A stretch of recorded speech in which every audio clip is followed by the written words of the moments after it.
lavastoviglie che va, tac, bra. Tu lava tutto. No, ho lavato anche roba a mano, quella più grande.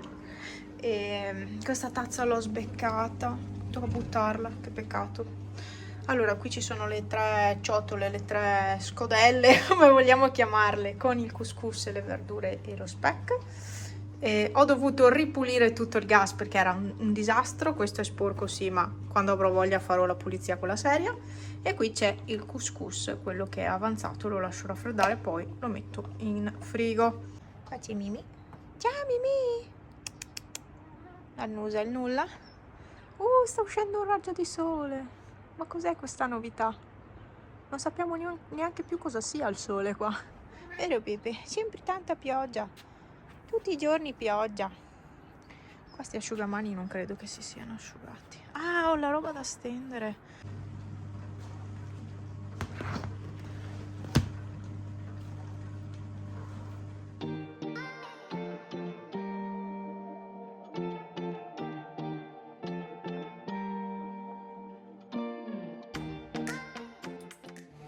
Dunque, io mi sono resa conto di non avervi più aggiornati sulle analisi che avevo fatto.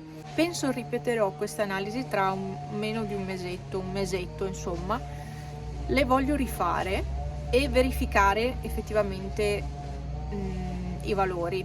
Allora, praticamente c'è l'ematocrito e quello era di un punto più alto, però dipende sempre dai laboratori, quindi cioè sì e no, poi era di un punto solo, quindi chi se ne frega, cioè se fosse stato altissimo un conto, però devo comunque tenerlo d'occhio quel valore, perché è un valore che è collegato al sangue, alla densità del sangue, e quindi è importante che non sia troppo alto, insomma, perché sennò c'è il problema, rischio trombosi, ictus, tutte quelle robe là, malattie cardiache, cose varie ed eventuali.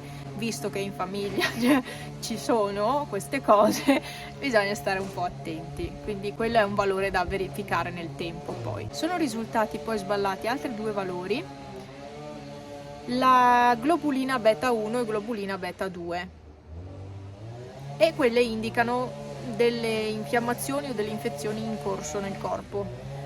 Se quali? Boh, non lo so. Forse infiammazioni di qualche tipo. Infezioni no, non credo. Però infiammazioni forse sì. E va bene, ok. E poi ho l'acido folico basso e la vitamina D insufficiente, anche quella è bassa. Direi che non è proprio sufficiente. Quindi niente, voglio semplicemente, adesso starò così, la vitamina D bassa e anche l'acido folico, cioè queste 2 vitamine basse causano molta stanchezza, e io sono sempre molto stanca, cioè lo sapete benissimo, se mi seguite sempre lo sapete che mi lamento sempre che sono tanto stanca. Molto probabilmente è proprio a causa di queste vitamine basse, però per il momento sto così. Poi tra un mesetto ripeterò queste analisi, le stesse, lo stesso check up, e giusto da verificare appunto queste cose qua, e qualora dovessero risultare ancora sballati questi valori qua, allora è il caso di andare dal medico. Ho trafficato fino a prima con delle carte da stampare, così con la stampante, solo che non è molto comoda come stampante perché non fa il fronte retro automaticamente.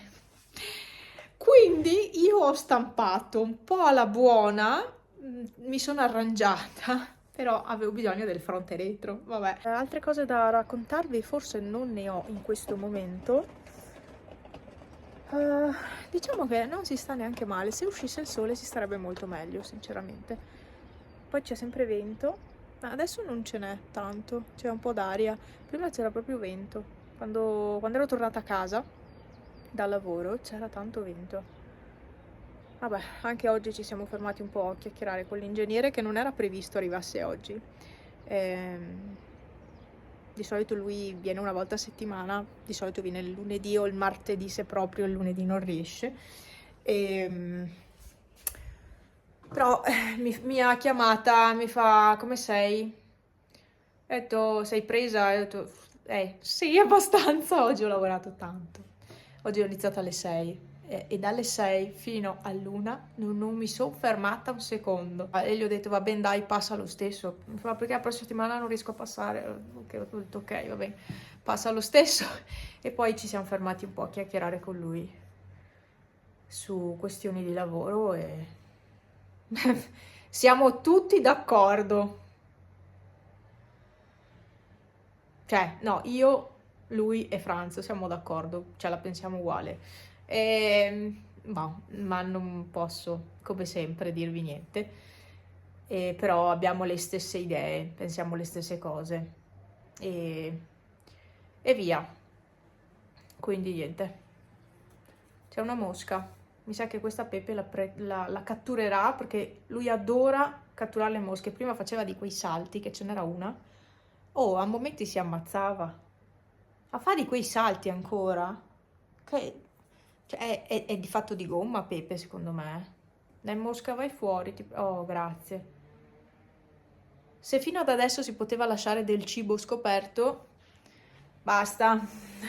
Non si può più perché hanno iniziato a girare le mosche. Adesso io qua ho del porridge, che in realtà era per la colazione di stamattina, però stamattina non sono riuscita a mangiarne più di tanto perché poi ero di corsa. Stranamente ero di corsa.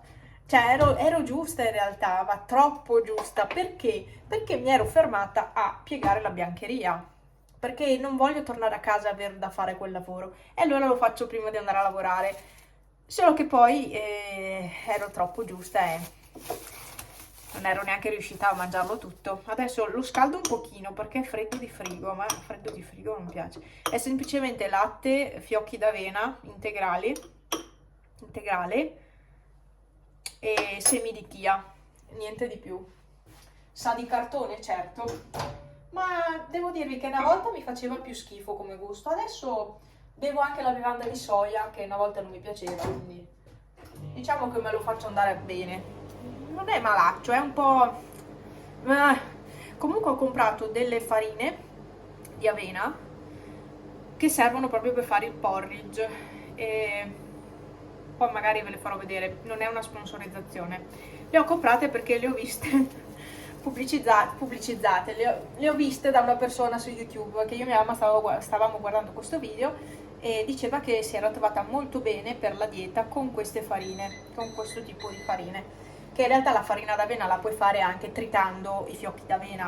Il problema è che io non ho un tritatutto che possa tritare i fiocchi d'avena e quindi non ho un tritatutto elettrico potente che riesca a triturare bene, non ce l'ho proprio, cioè in realtà ho quello a corda, ma secondo me con quello non viene tanto bene, non ho provato, però non credo venga bene, quindi ho comprato la farina d'avena e boh, in caso ve ne parlerò però più in là, voglio prima testare un po', provare a fare qualche ricettina e poi in caso ve ne parlerò.